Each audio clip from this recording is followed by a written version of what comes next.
Tonight's show with a developing story amid fears of a trade war between the United States, Mexico, and Canada. During President Trump's first few weeks in office, he's continued to push tariffs as his economic policy. All this leading up to Tuesday, where a 25% tariff was placed on incoming Canadian and Mexican goods. As soon as they went into effect, both countries immediately responding, placing their own counter tariffs on the United States. The Prime Minister of Canada and the President of Mexico following that by denouncing President Trump.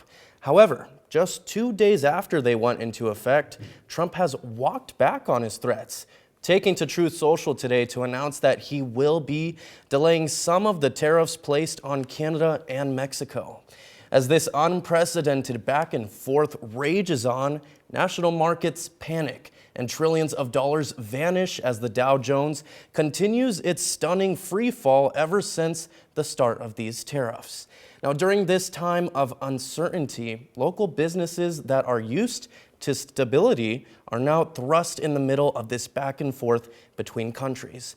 Our 13 WREX's Emily McMinn spoke with manufacturers who are definitely feeling this heat. She joins us now. Emily, take us through how they're navigating the threat of a potential trade war. Well, Dylan, preparing for something like that is difficult with those things constantly changing, both now and for specifically later on this year.